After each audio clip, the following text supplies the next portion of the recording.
तो आज बात करते हैं सोमनाथ की। एक ऐसा नाम जो सिर्फ एक मंदिर का नहीं है। ये कहानी है एक ऐसी जगह की जो सिर्फ पत्थर और आस्था से नहीं बनी, बल्कि ये तो सीधे सीधे भारत की आत्मा से जुड़ी है। चलिए आज सोमनाथ की इस अद्भुत यात्रा पर चलते हैं।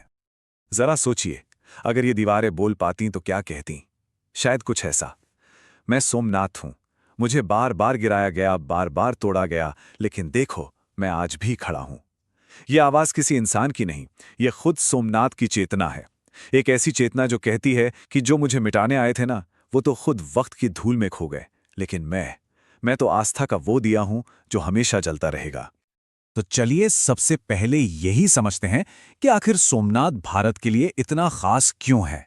यह सिर्फ एक मंदिर से कहीं ज्यादा कैसे है। देखिए, सोमनाथ को सिर्फ एक पूजा की जगह समझना बहुत बड़ी भूल होगी। ये तो हमारी सभ्यता के सेल्फ रिस्पेक्ट, हमारे आत्मसम्मान का प्रतीक है। और पता है, यही वजह थी कि जो भी आक्रमणकारी आए, उनका पहला निशाना सोमनाथ ही होता था, क्योंकि वो जानते थे कि इस मंदिर को गिराने का मतलब है भारत के हौसले पर, उसके मनोबल पर चोट करना। पर वो एक बात भूल गए कि जिस आत्मा को वो तोड़ने की कोशिश कर रहे थे, वो तो अमर है। अच्छा, अब थोड़ा पीछे चलते हैं, बहुत पीछे, इस मंदिर की जड़ों तक, इसकी पौराणिक नींव तक, जो हजारों साल पुरानी एक बेहद दिलचस्प कहानी से जुड़ी है। तो कहानी कुछ यूं है कि चंद्रदेव यानी मून गॉड ने दक्ष प्रजापति की 27 बेटियों से शादी तो कर ली, लेकिन उनका दिल सिर्फ एक पर आया, रोहिणी पर। अब ये बात दक्ष को बिल्कुल पसंद नहीं आई और उन्होंने गुस्से में चंद्र को श्राप दे दिया कि तुम्हारी सारी चमक, तुम्हारी सारी रोशनी खत्म हो जाएगी। और हुआ भी वही। अपना तेज खोकर चंद्रदेव भटकते हुए इसी पवित्र जगह पर पहुंचे और भगवान शिव की घोर तपस्या की। कहते हैं शिव उनकी तपस्या से प्रसन्न हुए, उन्हें श्राप से मुक्त किया और उनकी रोशनी लौटा दी। और बस इसी ग्रैटिट्यूड में, इसी आभार में चंद्रदेव ने यहां भगवान शिव के लिए पहला मंदिर बनवाया। और जानते हैं, तभी से इस जगह का नाम पड़ा सोमनाथ। सोम यानी चंद्रमा और नाथ मतलब उनके स्वामी। तो सोमनाथ मतलब चंद्रमा के स्वामी भगवान शिव। ये नाम सीधे सीधे उसी कहानी से जुड़ा है।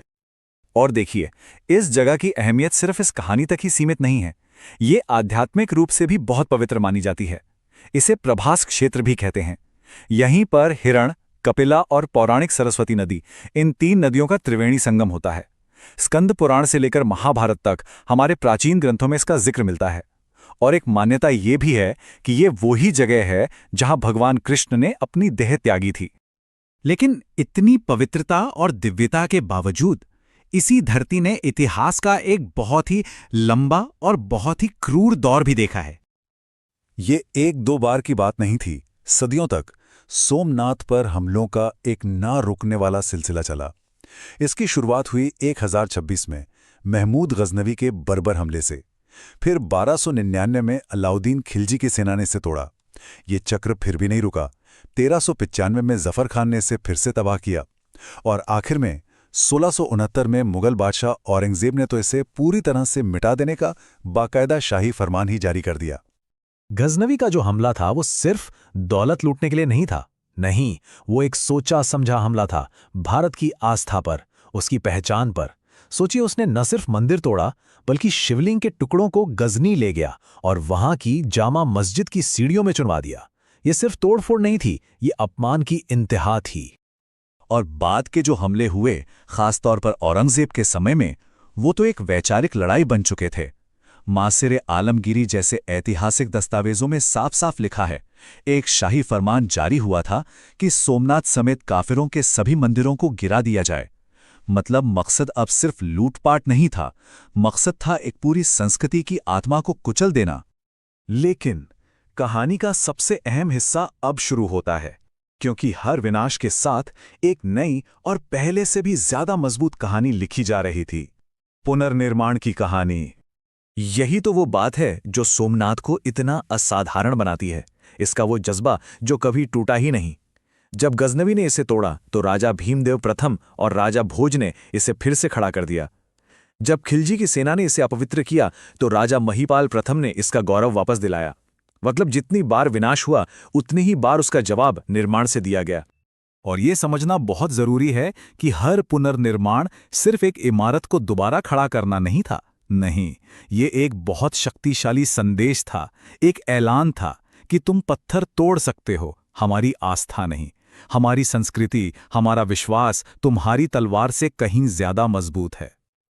और अब कहानी का रुख मुड़ता है आधुनिक भारत की तरफ, जहां सोमनाथ का दोबारा खड़ा होना पूरे देश के गौरव का प्रतीक बन गया। साल था 1947। भारत अभी अभी आजाद हुआ था और देश के लौह पुरुष सरदार वल्लभ भाई पटेल सोमनाथ के खंडरों को देखने पहुंचे। कहते हैं उन खंडरों को देखकर उन्होंने उसी पल एक प्रण लिया कि सोमनाथ को उसका पुराना वैभव वापस मिलेगा। और ये सिर्फ एक मंदिर को बनाने का प्रण नहीं था, ये आजाद भारत के आत्मसम्मान को फिर से स्थापित करने का प्रण था। हालांकि इस पुनर्निर्माण को लेकर उस वक्त की लीडरशिप में थोड़ी अलग अलग राय थीं। एक तरफ सरदार पटेल और के.एम. मुंशी जैसे लोग थे जो इसे राष्ट्रीय गौरव और सांस्कृतिक चेतना का पुनरुत्थान मानते थे, तो वहीं दूसरी तरफ तत्कालीन प्रधानमंत्री जवाहरलाल नेहरू को ये चिंता थी कि एक सेक्युलर सरकार अगर ऐसा करेगी तो इसे हिंदू पुनरुत्थानवाद के तौर पर देखा जा सकता है। तो बीच का रास्ता निकाला गया और ये तय हुआ कि मंदिर का निर्माण सरकारी पैसे से नहीं बल्कि आम जनता के सहयोग से होगा। और बस फिर क्या था, जनता की इच्छा शक्ति रंग लाई। 1950 में सोमनाथ ट्रस्ट बनाया गया और मंदिर की नींव रखी गई।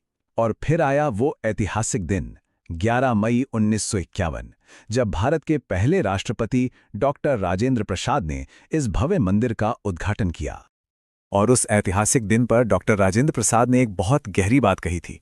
उन्होंने कहा कि सोमनाथ का इतिहास हमें ये नहीं सिखाता कि हमें कैसे नष्ट किया गया, बल्कि ये सिखाता है कि हम हर बार गिरकर और ज्यादा मजबूती के साथ कैसे दोबारा उठ खड़े हुए।